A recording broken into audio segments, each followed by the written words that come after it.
Good morning, Ephesus Baptist Church family and friends. It is Mother's Day, and we're going to be celebrating our mothers. We're going to go right into our service with a song and then our message, so there'll be no announcements today. But I hope that you'll enjoy this celebration of the moms within our church.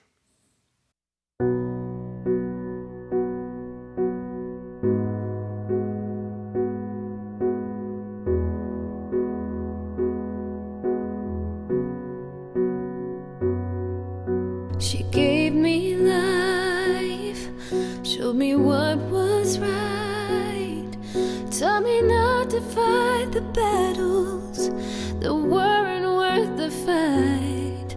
Right from the start, she held me close, and as time went on, she was strong enough to let me go. There's nothing you can do that will change her love for you. When the world comes crashing down, her love will pull you through. There's nothing you can say that will take her love away. Through the heartache and the pain, it was her love that still remained. Her love is gonna shine through everything. There's nothing in the world like a mother's love.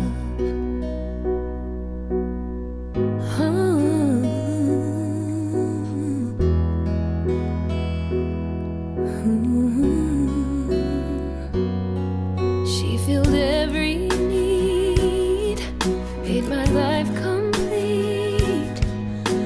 And time again, she was with me to the end. She'll believe your dreams, however hard they seem. When you'd almost given up, she was there to lift you up. There's nothing you can do that will change her love for you. When the world comes crashing down, her love will pull you through. There's nothing you can say that will take her love away. Through the heartache and the pain, it was her love that still remained. Her love is gonna shine through everything. Oh, there's nothing in the world like a mother's love, and she would do it all again for the chance to help you win. She was the one who gave it all. She was the one through every fall. There's nothing you can do that will change her love for you. When the world comes crashing down, her love will pull you through. There's nothing you can say that will take her love away. Through the heartache and the pain, it was her love that still remained. Her love is gonna shine through everything. Oh, there's nothing in the world like a mother's love. Like a mother's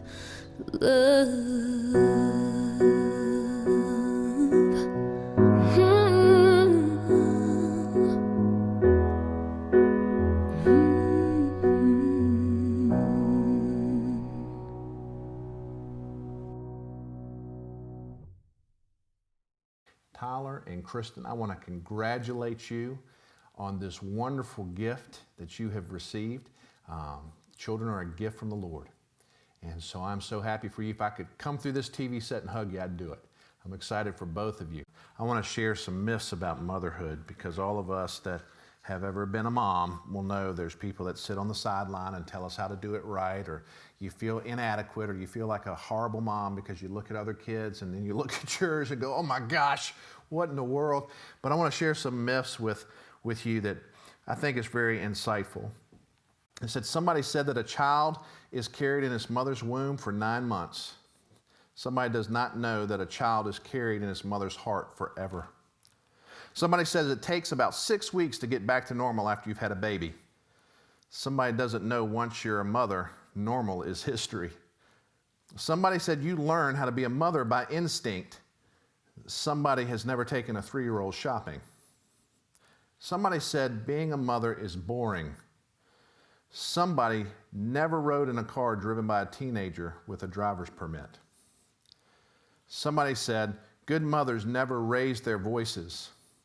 Somebody never came out the back door just in time to see their child hit a golf ball through the neighbor's kitchen window. Somebody said you don't need an education to be a mother. Somebody never helped a 4th grader with their math. Somebody said you can't love the 5th child as much as you love the first one.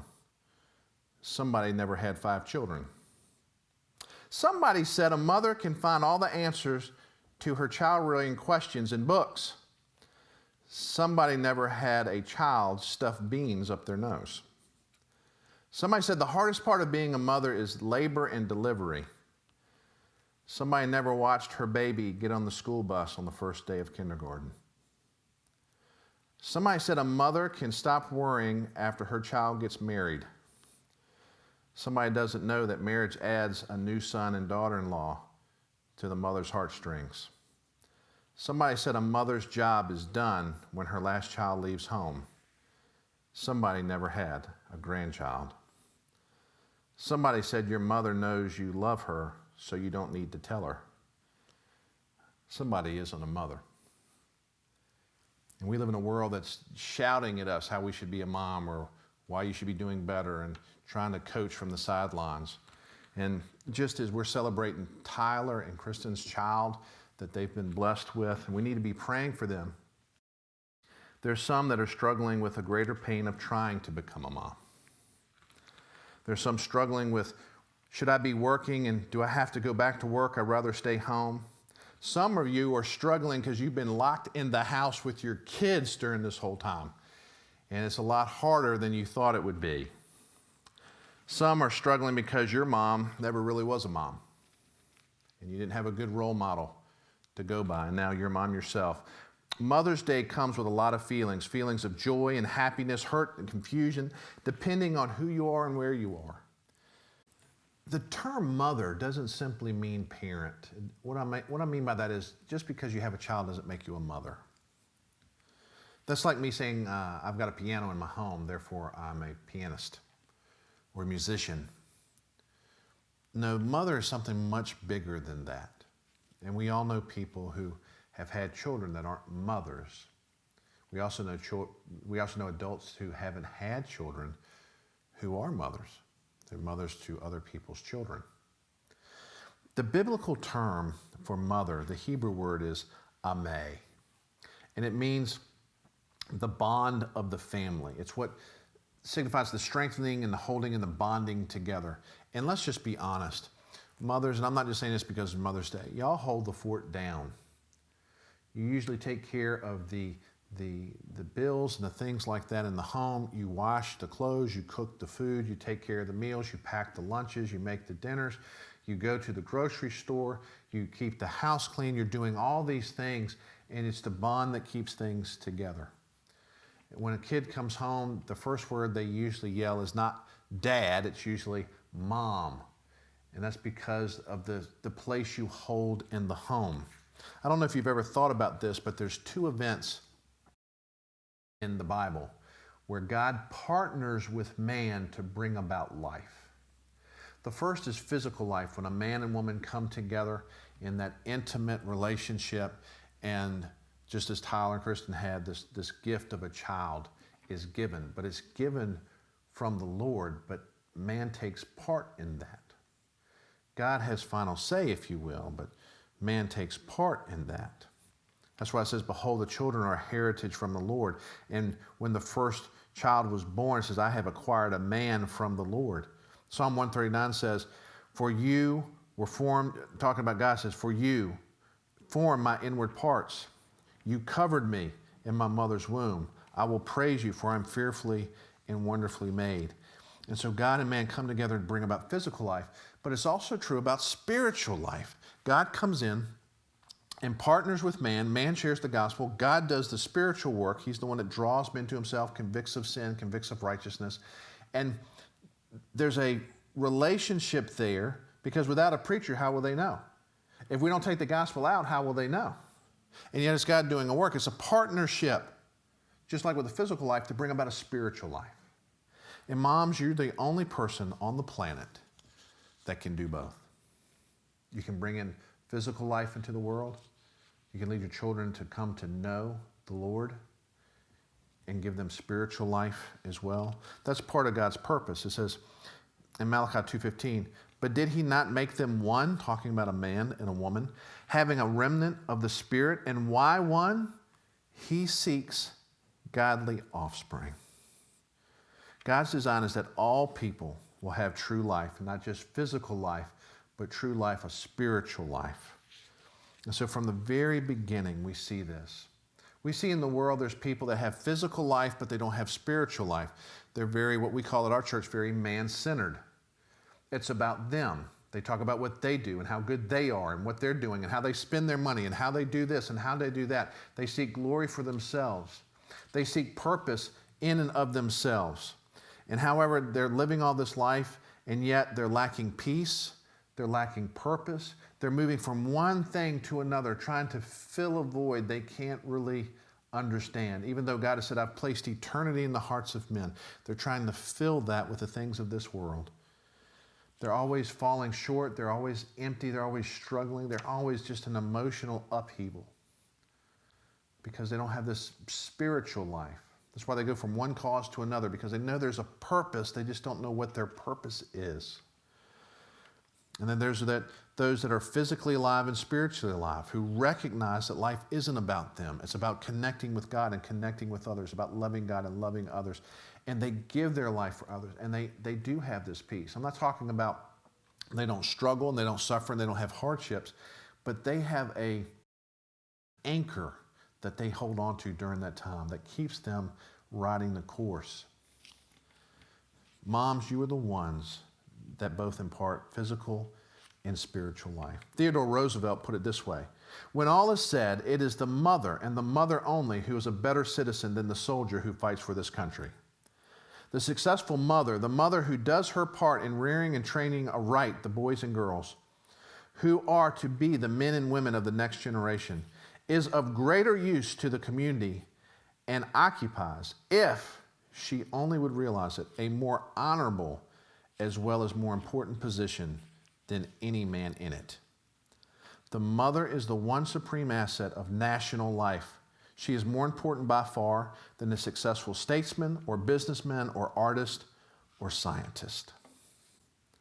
So what do we need to help shape this godly offspring that God's looking for? I mean, it's easy for us to say, hey, it's your responsibility, it's your job, this is what you need to do. But how do you go about doing it? Because they definitely don't come with a manual. And every child is different. And every child, when you discipline, reacts different. And every child responds different. And it is taxing on us. Many of you have figured that out since you've been locked down. I want to give you 3 easy things you can do starting today that will have not only eternal benefits, but I promise you some benefits in this life as well. They're really simple. Sometimes it's the simple things that are the best. Here's the first one. It's prayer. In Matthew 19, it says this: then the little children were brought to him that he might put his hands on them and pray, but the disciples rebuked them. But Jesus said, let the little children come to me, and do not forbid them, for of such is the kingdom of heaven. Let me read you this quote. It goes right hand in hand with what I just read you. An important part of our job is to keep the details of our child's life covered in prayer. In doing this, I've learned to identify every concern, fear, worry, or possible scenario that came into my mind as a prompting by the Holy Spirit to pray for a particular thing. I don't know about you, when I was raising our kids, things popped into my head all the time. Not just about them going to school or what they're going to deal with or what they may go through. And what we do naturally as moms is worry. You worry about your kids, you worry about their safety, you worry about what's going on, you worry about their feelings, you're worrying all the time. And what this quote is saying is, take those worries as specific things to pray for.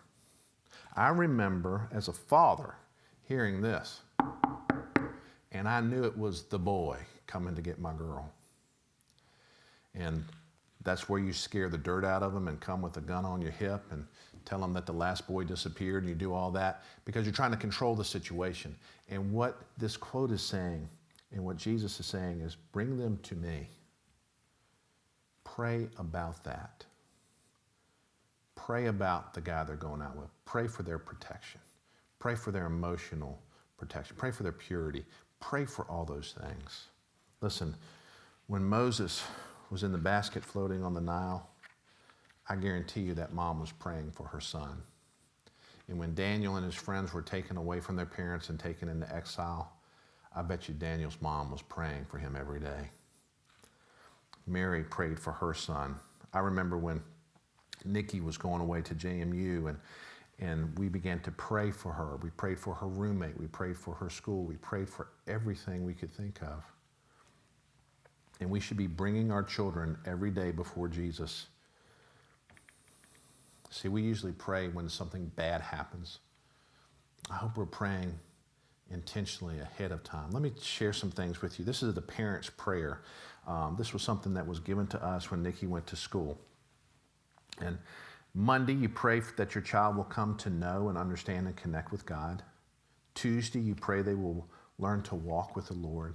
Wednesday, their work would be productive and fruitful for the Lord. Thursday, their wisdom will increase about God and life. Friday, they will withstand the trials and temptations the world throws their way. Saturday, their witness for the Lord will be a real and strong thing in their life.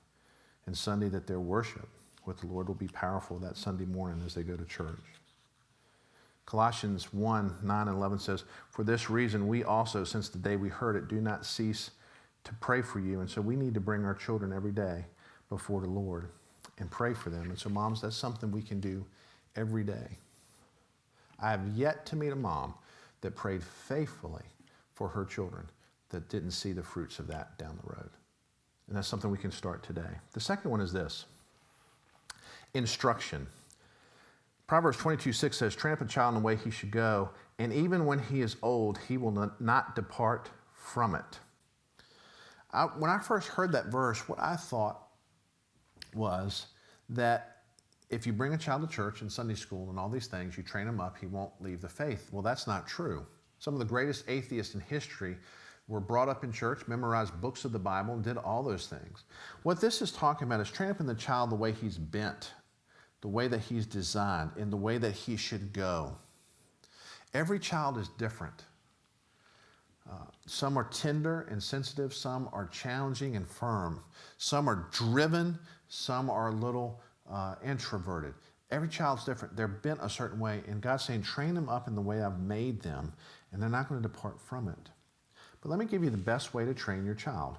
And I've learned this not just from Scripture, but from life. We have two daughters. They were our foster daughters. They came to us. Me and Beth tried to have kids for 4 years. We could not. We just kind of gave up and said, Lord, it just wasn't meant to be. So we figured we'd travel and we'd go see things and spend money and do things like that. And then all of a sudden, throughout what I believe is God's providence, we had two girls, a 13-year-old and a 9-year-old. And we didn't know what we were doing. And we were over our heads. And we were struggling. Now, they're older. She's 26. I think it's 26 and 22, or 26 and 23. But they're mini-me's of us. Michelle is a lot like me, and Nikki's a lot like Beth. And we didn't sit them down and say, hey, I'm going to teach you how to be me. What they did is, I'm going to say this, you'll never forget it. It's going to be the best wisdom you ever hear. Monkey see, monkey do. We told them a lot of things we wanted them to do.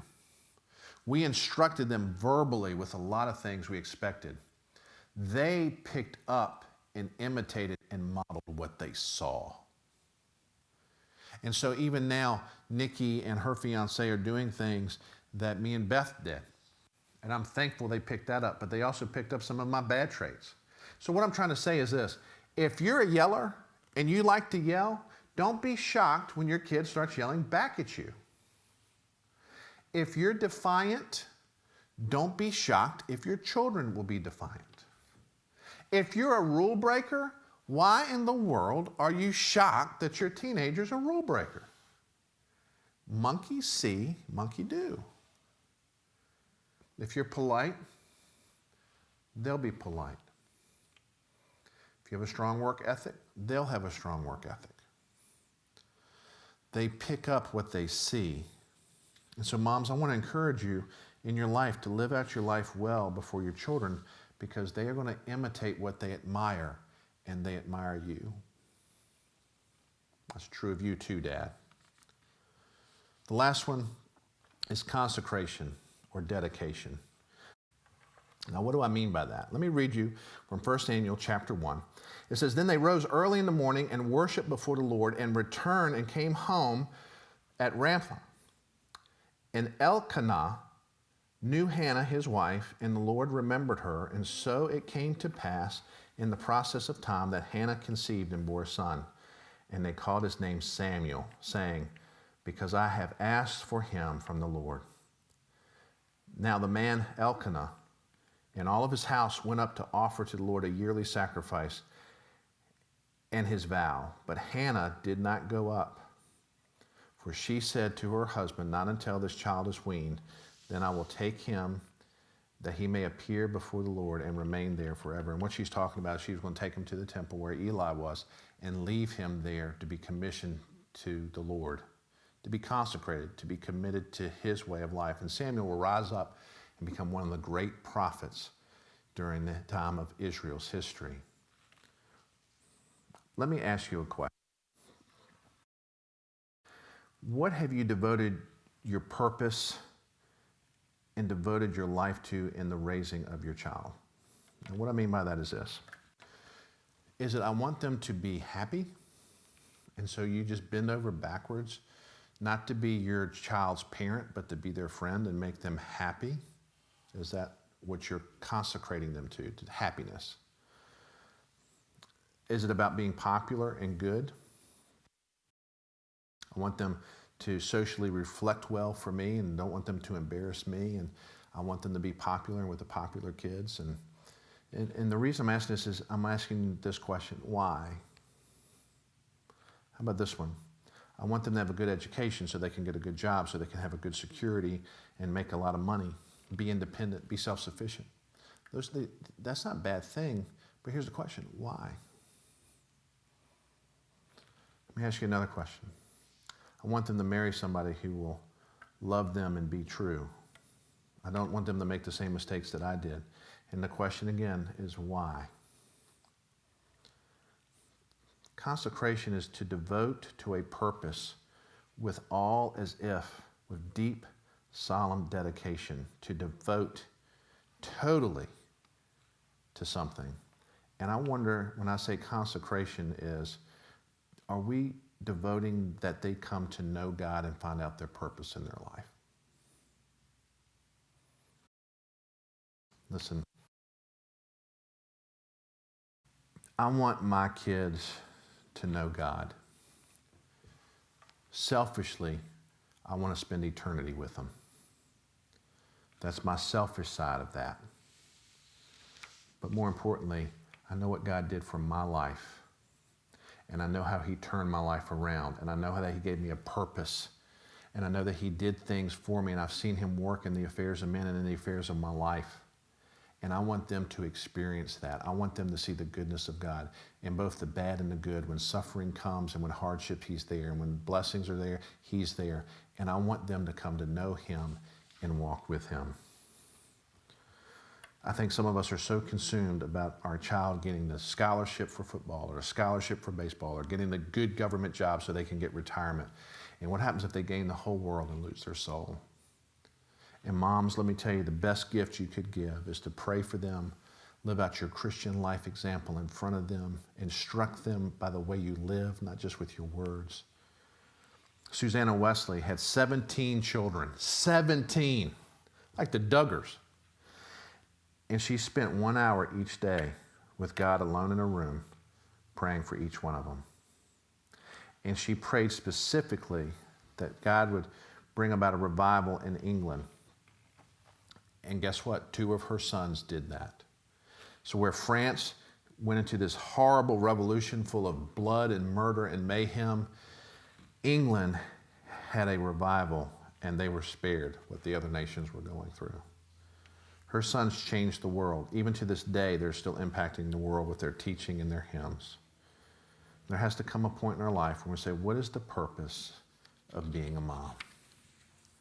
Moms, I hope that you will spend time every day praying for your children, that you will realize that you're instructing them with how you live, and that you'll consecrate them to come to know God and to walk with Him. If you do those 3 principles, I guarantee you when they're 18, you will not be disappointed. And so moms, we want to thank you, and I want to thank you with a video and just let you know that on this day, with all that's going on, it's you that have bonded everything together. We are so thankful for you, and we're thankful for the new mom. And I hope we're praying for the ones that want to be a mom, that they can bring about a godly offspring into a world that so desperately needs it.